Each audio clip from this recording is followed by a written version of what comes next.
Hello student, कैसे हैं सभी। उम्मीद करता हूँ सभी ठीक होंगे। एक बार फिर से स्वागत है आप सभी का आपके अपने यूट्यूब चैनल पैशन केमिस्ट्री पर। तो हम जो है पी ब्लॉक एलिमेंट में डिस्कस कर रहे थे केमिकल प्रॉपर्टीज़। क्या डिस्कस कर रहे थे? Chemical properties. और कल हमने डीपली डिस्कशन किया था अबाउट ऑक्सीडेशन स्टेट। क्या डिस्कस किया था? Oxidation state. और ऑक्सीडेशन स्टेट में मैंने आपको क्या बताया था? नेगेटिव ऑक्सीडेशन स्टेट है, पॉजिटिव ऑक्सीडेशन स्टेट है, मैक्सिमम कोवलेंसी कितनी है नाइट्रोजन फॉस्फोरस एंड, ठीक है। और लास्ट में हमने डिस्कस किया था डिसप्रोपेनिएशन रिएक्शन। डिसप्रोपेनिएशन रिएक्शन क्या होती है, तो ये हम सब कुछ डिस्कस कर चुके हैं इन लेक्चर 2। तो आज हमारा जो है पी ब्लॉक का लेक्चर 3 है और इसमें हम क्या पढ़ने वाले? Trends in chemical reactivity. बहुत ही इंपॉर्टेंट है। तो जो सबसे पहला ट्रेंड है रिएक्टिविटी टुवर्ड्स हाइड्रोजन। तो चलिए स्टार्ट करते हैं आज का वीडियो। और स्टार्ट करने से पहले मैं सभी स्टूडेंट को कहना चाहूँगा कि आप अपने नोट्स खुद से प्रिपेयर करें, साथ में पेन और नोटबुक जरूर रखें और नोट करते हुए मेरी वीडियो को देखिएगा और अपने कॉन्सेप्ट को स्ट्रॉन्ग बनाइएगा। तो चलिए स्टार्ट करते हैं। First, reactivity towards hydrogen. Reactivity towards hydrogen.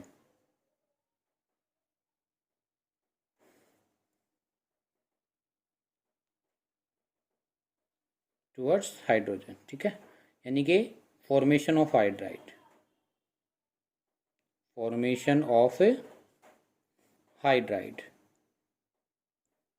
और इस टाइप की रिएक्शन जो आपको देखने को मिलेंगी या इनका जो मेन कॉन्सेप्ट है वो आप कैसे याद करोगे? रटना नहीं है बिल्कुल भी। तो उसके लिए आपको बस ये पता होना चाहिए जो मैंने ऑक्सीडेशन स्टेट है वो जो है नाइट्रोजन है, फॉस्फोरस है, क्या क्या शो करता है, और जो मेटल है वो कैसे कैसे शो करते हैं, दोनों को कंबाइन करना है, ठीक है। तो सबसे पहले हम हाइड्राइड की बात कर लेते हैं, या रिएक्शन रिएक्टिविटी टुवर्ड्स हाइड्रोजन, या जो ग्रुप नंबर 15 के एलिमेंट है like nitrogen, phosphorus, arsenic, antimony, ठीक है, और बिस्मिथ। इनके जो है हाइड्रोजन के साथ कंबाइन करके क्या कंपाउंड बनाएंगे, क्या फॉर्मूला रहेगा, वो आपको पता होना चाहिए। तो सबसे पहले एक मेन पॉइंट जो आपको याद रखना होगा इसके लिए, वो क्या रखना होगा? जो आपके ग्रुप 15 एलिमेंट है, ग्रुप 15 एलिमेंट इज या are high electronegative nature. Group 15 element are high electronegative nature या इलेक्ट्रोनेगेटिव हाइड्रोजन देन हाइड्रोजन। तो इससे हमारी एक बात तो क्लियर होती है कि जो ग्रुप नंबर 15 के एलिमेंट है वो हाई इलेक्ट्रोनेगेटिव होने की वजह से नेगेटिव चार्ज रखेंगे। कैसा चार्ज रखेंगे? नेगेटिव चार्ज रखेंगे। तो सबसे पहली बात हुई ये। अब इनके फॉर्मूले की बात करते हैं। तो आपकी जो हाइड्रोजन के साथ ये कंबाइन करके फॉर्मूला बनाएगा, जैसे फॉर एग्जांपल अगर हम बात करते हैं नाइट्रोजन को हाइड्रोजन के साथ कंबाइन करते तो क्या बनता है? NH3। ये तीन ही हाइड्रोजन क्यों लगे? क्योंकि आपको पता है जो नाइट्रोजन है वो 3 कोवलेंट बॉन्ड बनाता है। मतलब कि कैसे? -3 क्या दिखाएगा? चार्ज दिखाएगा। क्लियर है? -3 चार्ज दिखाएगा। तो इसको हम क्या कहेंगे? अमोनिया। क्या कहेंगे? अमोनिया। अमोनिया, ठीक है। फिर इसके बाद PH3। PH3 क्या कहेंगे इसको? फॉस्फेन। क्या कहेंगे? फॉस्फेन। फिर arsine, ASH3। Arsine. SbH3 stibine. Stibine. BiH3 बिस्मिथाइन।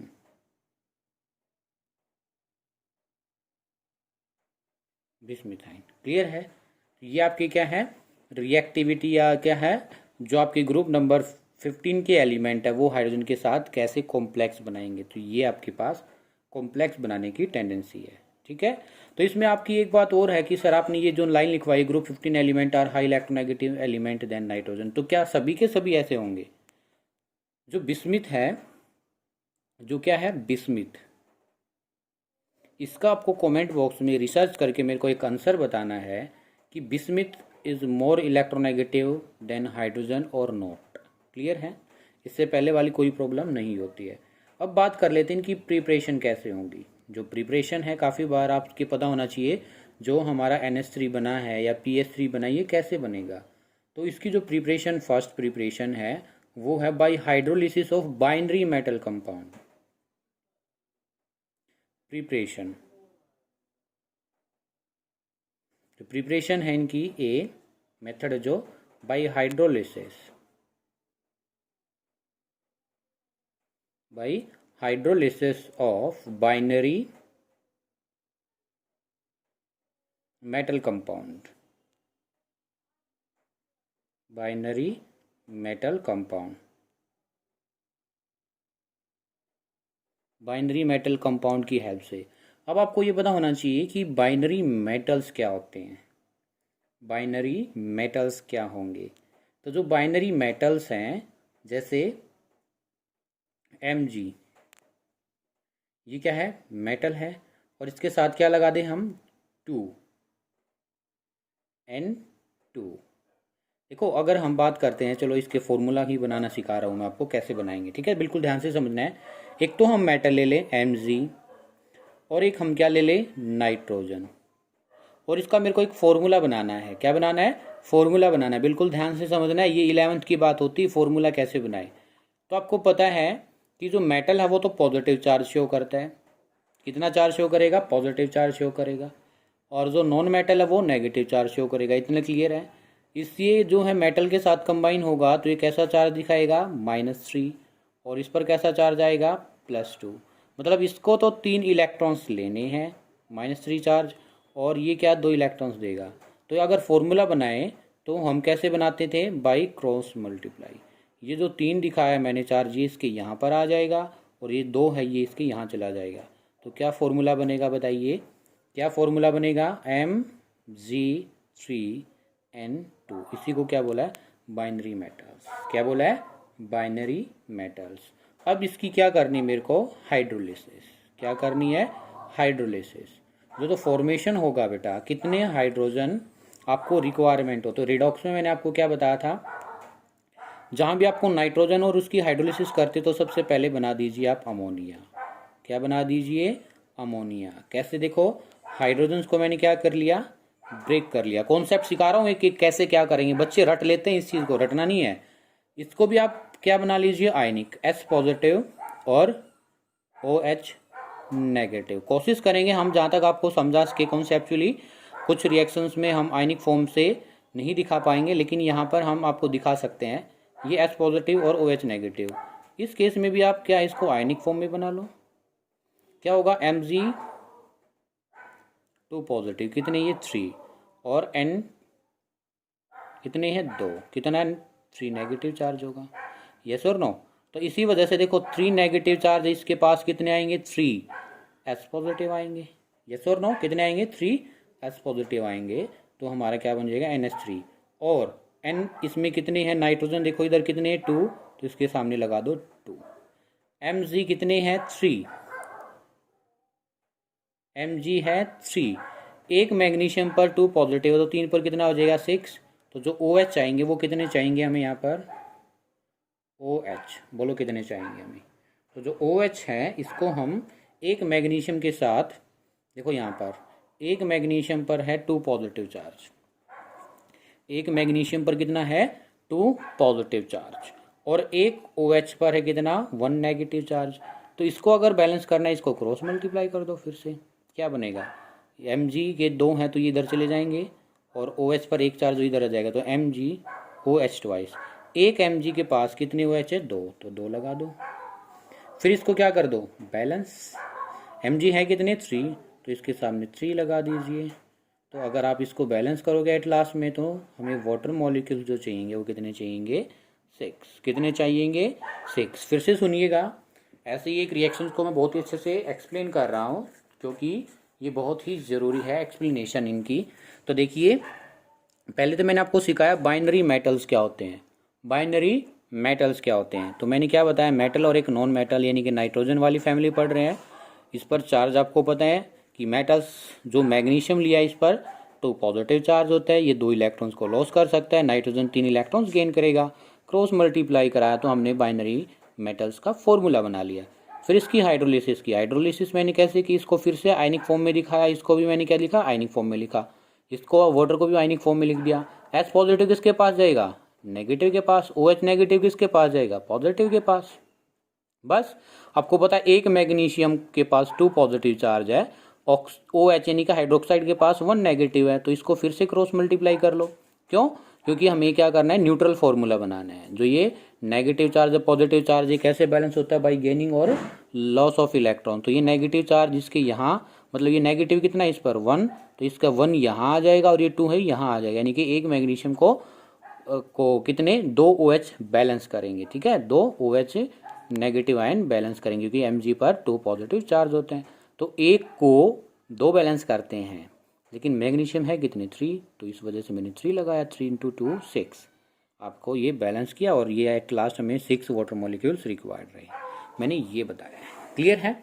तो इसके साथ हमारा एक ये ऊपर मैंने बता दिया, एक बार फिर से लिख देता हूँ जो क्लियरली रिएक्शन है। तो Mg3N2 प्लस 6H2O, यानी कि मैंने बाइनरी मेटल की हाइड्रोलिसिस की और हाइड्रोलिसिस से क्या बना, MgOH थ्राइस।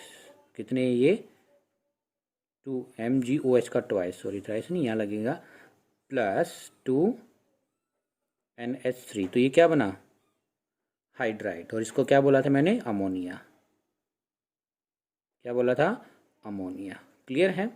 फिर इसके बाद अगर मेरे को फॉस्फीन की प्रिपरेशन करनी है, फिर से भी मैं क्या लूँगा, कोई भी मेटल हैलाइड, जैसे मैंने कैल्शियम Ca3P2, ठीक है, प्लस 6H2O, और इसकी हाइड्रोलिसिस करने के बाद क्या मिलेगा, CaOH twice plus 2PH3। Reaction को ऊपर की तरह हम बैलेंस कर सकते हैं।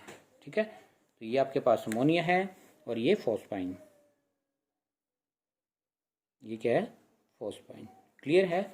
तो फर्स्ट क्या था, by hydrolysis of a binary metals. और एक मेथड है important, by reduction of trichloride. B method क्या है, बाई रिडक्शन ऑफ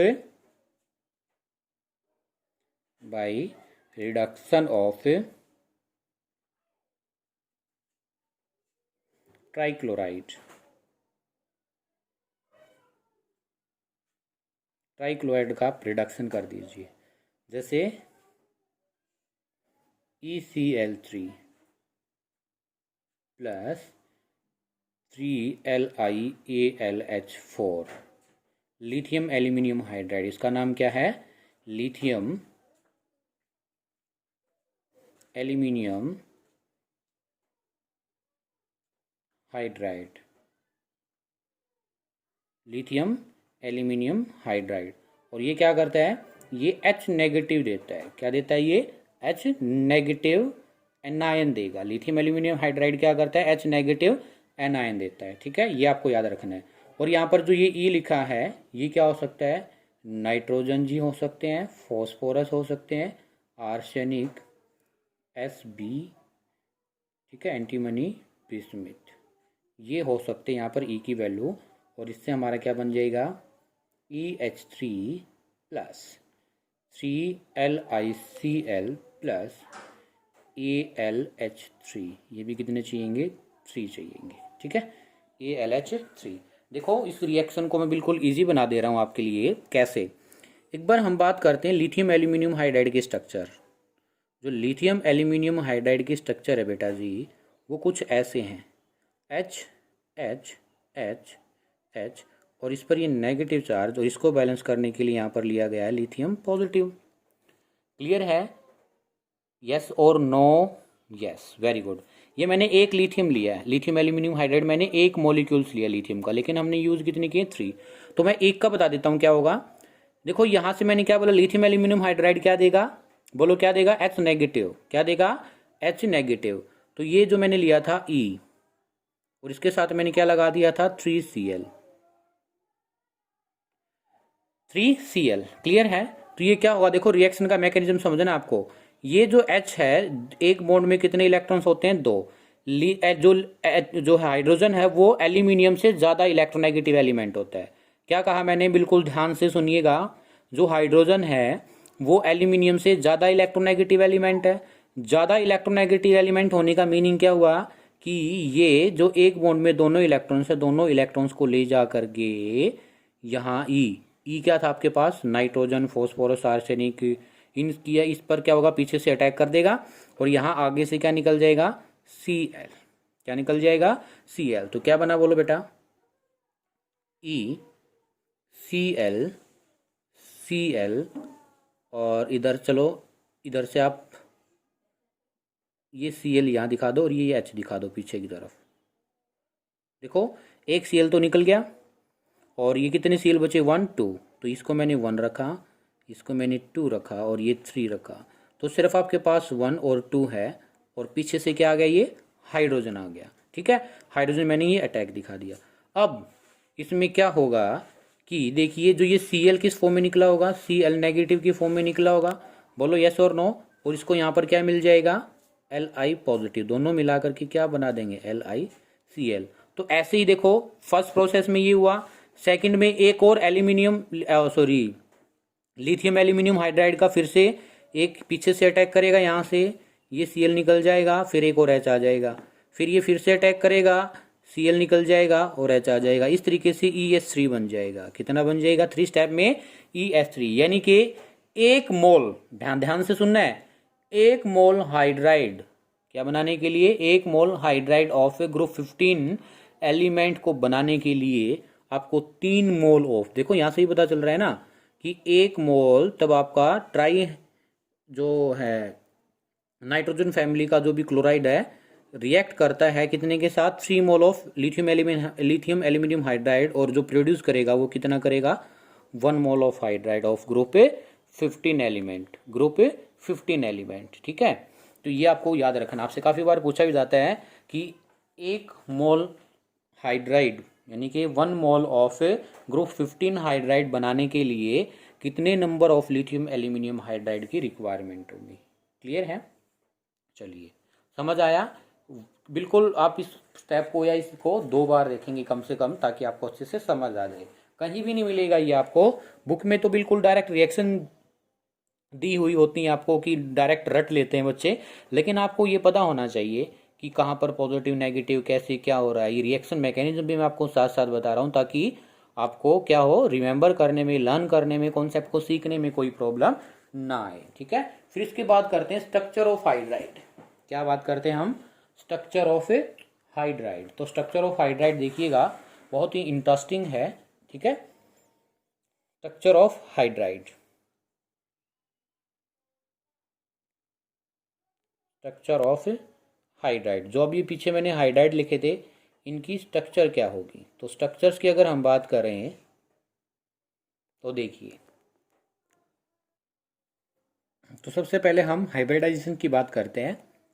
ये फिर से मैंने रिप्रेजेंट किया ई, यानी कि ग्रुप नंबर जो 15 के एलिमेंट उनको मैं कॉमनली रिप्रेजेंट कर रहा हूँ ई से, यानी कि nitrogen, phosphorus, arsenic, antimony, bismuth, सबको मैं ई से रिप्रेजेंट कर रहा हूँ। ठीक है, और ये 3 बॉन्ड बनाने के बाद, कितने बॉन्ड बनाने के बाद, 3 बॉन्ड बनाने के बाद, जैसे ये मैंने इसके हाइड्राइड के साथ 3 बॉन्ड बनाए, इसके बाद ये एक लोन पेयर रखता है, मैंने कल बहुत अच्छे से आपको सिखाया था। 3 बॉन्ड बनाने के बाद इनके पास क्या रहेगा, लोन पेयर रहेगा, और इसकी हाइब्रिडाइजेशन क्या होगी, sp3। क्या होगी हाइब्रिडाइजेशन, sp3।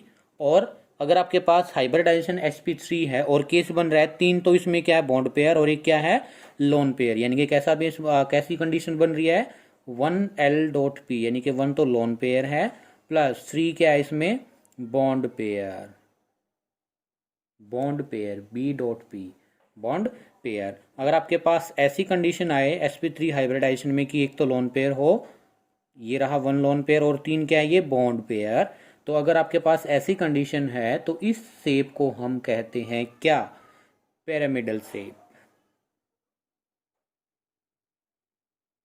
पिरामिडल।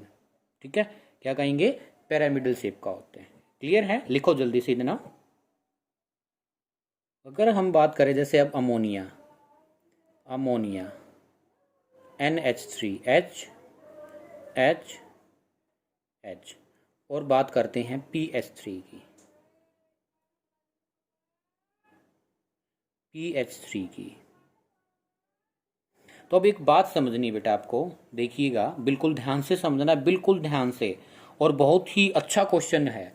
इसमें आपसे क्वेश्चन करता है कि बताइएगा, क्या क्वेश्चन करता है, बताइए जो आपके पास ये वाला एंगल है, ये वाला, ये जो एंगल है ये वाले, ये एंगल कितना है, इनके बीच में ये एंगल कितना है, और आपसे पूछता है कि ये वाला एंगल कितना है, बॉन्ड पेयर, कौन सा वाला angle, bond pair and lone pair के बीच में कितना एंगल है। अगर मैं आपको एंगल की बात बताऊं कि ये जो एंगल है बॉन्ड पेयर और लोन पेयर, लोन पेयर और बॉन्ड पेयर के बीच में जो एंगल है, ये अप्रोक्स वैल्यू होती है 101.7, ठीक है, इतना एंगल होता है। क्लियर है, या आप कह सकते हो छोड़िए इस एंगल को, छोड़िए इसको, छोड़ो, आपसे ये पूछा जाता है मैक्सिमम केस में ये वाला एंगल कितना होगा, तो इस वाले एंगल में जो एंगल होता है 107.8 डिग्री, और इस केस में जो ये एंगल होता है ये होता है 93 या 93.6 डिग्री, ठीक है। अब इसका रीज़न सुनने की बहुत ही इंटरेस्टिंग है, रीज़न सुनिएगा, बहुत ही अच्छा आंसर है, बहुत ही कॉन्सेप्चुअल आंसर है। तो देखो जो आपके पास वेस्पर थ्योरी थी, वेस्पर थ्योरी, वेस्पर थ्योरी क्या कहती थी कि जो लोन पेयर के बीच में रिपल्सन है वो सबसे ज़्यादा होता है, फिर उसके बाद लोन पेयर और बॉन्ड पेयर इलेक्ट्रॉन्स के बीच में रिपल्सन होता है, और सबसे कम रिपल्सन किस किस के बीच में होगा, bond pair and bond pair, bond pair और बॉन्ड पेयर के बीच में रिपल्सन होगा। क्लियर है, सिर्फ ये वाला कॉन्सेप्ट आपको आना चाहिए। वेस्पर थ्योरी के अकॉर्डिंग सबसे ज़्यादा रिपल्सन किस किस के बीच में होता है, lone pair bond pair, lone pair bond pair के बीच में होता है, और उसके बाद लोन पेयर और बॉन्ड पेयर के बीच में होता है, और सबसे कम बॉन्ड पेयर के बीच में होता है। तो सबसे ज़्यादा रिपल्सन किस केस में है, लोन पेयर के बीच में रिपल्सन है। तो देखिए यहाँ पर कोई दो लोन पेयर हैं आपको दिखाई दे रहे हैं, नहीं, तो मतलब फर्स्ट वाली कंडीशन तो नहीं एग्जिस्ट करेगी इन दोनों के बीच में। देखिए सेकंड, लोन पेयर और बॉन्ड पेयर दिखाई दे रहे हैं, यस सर, लोन पेयर, और ये जो एक बॉन्ड में दो इलेक्ट्रॉन है इनको हम क्या कहेंगे, बॉन्ड पेयर। क्लियर है, अब बात आएगी, मैं एक को लेके चल रहा हूं दोनों के केस में, देखो सिर्फ एक ही पार्ट को उठा करके हम डिस्कस करेंगे, बिल्कुल समझना है आपको। देखो ये तो रहा नाइट्रोजन जी, और इसके पास एक ये रहा हाइड्रोजन, और मेरे को बताइए नाइट्रोजन और हाइड्रोजन के केस में which is more electronegative element, which is more electronegative element, comment fast. आप कहोगे सर कि nitrogen is more electronegative element, तो जो इसमें दोनों इलेक्ट्रॉन वो किसकी तरफ रहेंगे, दोनों इलेक्ट्रॉन्स किसकी तरफ रहेंगे, नाइट्रोजन की तरफ। But in case of phosphorus, but in case of phosphorus जो दो इलेक्ट्रॉन है वो किसकी तरफ रह सकते हैं, हो सकता है वो मिड में हो। तो देखो इसमें तो नाइट्रोजन की तरफ है दोनों इलेक्ट्रॉन, लेकिन इसमें मिड में भी हो सकता है, ठीक है, क्या होगा, मिड में हो सकता है, because electronegativity of phosphorus is less, electronegativity of phosphorus is less than nitrogen। देखो ये क्या रीजन है कि इसमें तो नाइट्रोजन की तरफ है, because nitrogen is more electronegative element, ठीक है, तो ये इस वजह से ज्यादा नाइट्रोजन की तरफ है, लेकिन इसमें थोड़ा सा फॉस्फोरस से दूर है। तो क्यों, क्योंकि electronegativity of phosphorus is less than nitrogen, इस वजह से ये थोड़ा सा फॉस्फोरस से दूर है। और क्या कह सकते हो, size of phosphorus is greater than, ये और है आपका answer, greater than phosphorus, sorry very sorry nitrogen. तो अगर जैसे जैसे आपका साइज इंक्रीज होता है, तो साइज इंक्रीज होगा तो क्या होगा, बोलो, इलेक्ट्रॉन नेगेटिविटी डिक्रीजेस, ये मैं पहले बता चुका हूं। ओके, अब मेरी बात सुनो ध्यान से, इस वाले लोन पेयर को ये बॉन्ड पेयर दबाना है, क्या करना है, इस वाले नाइट्रोजन को सॉरी इस जो नाइट्रोजन के लोन पेयर, इनको ये बॉन्ड पेयर इलेक्ट्रॉन दबाने हैं, ठीक है, मतलब इनको अंदर की तरफ दबाना है। एक तो ये बात है, और इन वाले भी लोन पेयर को क्या है, अंदर की तरफ दबाना है। तो बात क्या है बिल्कुल वो समझना है। अगर ये लोन पेयर इन वाले बॉन्ड पेयर इलेक्ट्रॉन्स को अंदर की तरफ दबाएंगी, क्यों, देखो इसमें ऊपर देखिए बिल्कुल, इसमें है ना ये दोनों इलेक्ट्रॉन्स, तो ये ऐसे ही चलेगा। रिपल्सन किस किस के बीच में होगा, lone pair electron and bond pair electrons के बीच में। तो ये जो लोन पेयर है इस बॉन्ड पेयर को जितना अंदर की तरफ दबा देंगी, जितना अंदर की तरफ क्या कर देंगे, दबा देंगे, उतना ही बॉन्ड एंगल क्या हो जाएगा, डिक्रीज हो जाएगा। तो ये याद रखना, ये lone pair in bond pair को उतने ही अच्छे से दबा सकते हैं, अंदर की तरफ प्रेस कर सकते, जितने ये इलेक्ट्रॉन्स कहाँ होंगे, हाइड्रोजन की तरफ होंगे। कहाँ होंगे, हाइड्रोजन की तरफ होंगे। तो अब मेरे को बताओ इस पॉइंट को याद रखते हुए कि जितना हाइड्रोजन की तरफ ये बॉन्ड पेयर इलेक्ट्रॉन उतना ही अच्छे से ये अंदर की तरफ दबा देंगे, और उतना ही जितना अंदर की तरफ प्रेस हो जाएगा उतना ही बॉन्ड एंगल क्या हो जाएगा, डिक्रीज हो जाएगा। यस और नो। तो ये देखो इस केस में मैंने दोनों जो ये इलेक्ट्रॉन बॉन्ड पेयर ये मैंने कहाँ दिखाए हैं, कहाँ पर रिप्रेजेंट किए, थोड़ा सा दूर फॉस्फोरस से और हाइड्रोजन की तरफ। तो इनको अच्छे से दबा लेगा, तो ये क्या होगा, अच्छे से दबा लेगा। तो इस केस में भी क्या होगा, हाइड्रोजन, यहाँ भी क्या होगा, हाइड्रोजन, यहाँ भी क्या है आपका हाइड्रोजन, और यहाँ भी क्या है, हाइड्रोजन। एक्चुअल स्ट्रक्चर तो ये है। तो ये थोड़ा सा क्या आ जाएगा, ये अपनी ओरिजिनल पोजीशन से अंदर की तरफ दबकर यहाँ पर आ जाएगा। तो देखो पहले तो इतना एंगल था ये पूरा का पूरा, और अंदर दबाने के बाद ये एंगल रहा, तो एंगल क्या हुआ, डिक्रीज हुआ ना। तो इसी वजह से जो PS3 है उसमें जो एंगल है बेटा जी वो कितना है, 93.6, और इसमें ये बहुत कम दबा पाता है, बहुत कम दबा पाता है। तो इसी वजह से इसमें जो एंगल है 107.8 डिग्री। काफ़ी बार कंपटीशन में पूछा जाता है और बच्चे पजल हो जाते हैं। वेस्पर थ्योरी को आपको रिमाइंड रखना है और इसका आंसर वेस्पर थ्योरी के अकॉर्डिंग आपको कर देना है, ठीक है। जितना ज़्यादा रिपल्सन होगा किसके बीच में, रिपल्सन होगा लोन पेयर इलेक्ट्रॉन और बॉन्ड पेयर के में, उतना ही क्या होगा, आपका एंगल स्मॉल होगा। एंगल क्या होगा, स्मॉल होगा। क्लियर है, आपको ये याद रखना है। तो देखिए जब हम नाइट्रोजन से चले फॉस्फोरस, नाइट्रोजन से चले फॉस्फोरस, फिर आर्सेनिक, फिर Sb, फिर बिस्मिथ, एंटीमनी एंड बिस्मिथ। इधर जो एंगल था मैंने कितना बताया, 107 अप्रोक्स, और नीचे नीचे आते टाइम हमारी जो है एंगल वो कितना हो जाता है, 90 degree. Because size also increases, size of central atom का साइज क्या हो रहा है, इंक्रीज हो रहा है। तो इलेक्ट्रोनेगेटिविटी डिक्रीज हो रही है, और इलेक्ट्रोनेगेटिविटी डिक्रीज होने से क्या है, repulsion between bond pair and lone pair also increases, so angle will be decrease. ये लिख सकते हो, साइज ऑफ सेंट्रल एटम का साइज क्या हो रहा है, बोलो जल्दी से, इंक्रीज। तो इसी वजह से जो इलेक्ट्रॉन नेगेटिविटी है वो क्या हो रही है, डिक्रीज। लेकिन repulsion between lone pair and bond pair electron increases, so size decrease. मतलब रिपल्सन इंक्रीज का मतलब ये जो है लोन पेयर ये बॉन्ड पेयर को दबा देगा, ठीक है। इस तरीके से आप इसका आंसर कर सकते हैं, ठीक है। क्या है इसका आंसर, आप कर सकते हैं। फिर है प्रॉपर्टीज ऑफ हाइड्राइड। क्या है, properties of A hydride, properties of A hydride.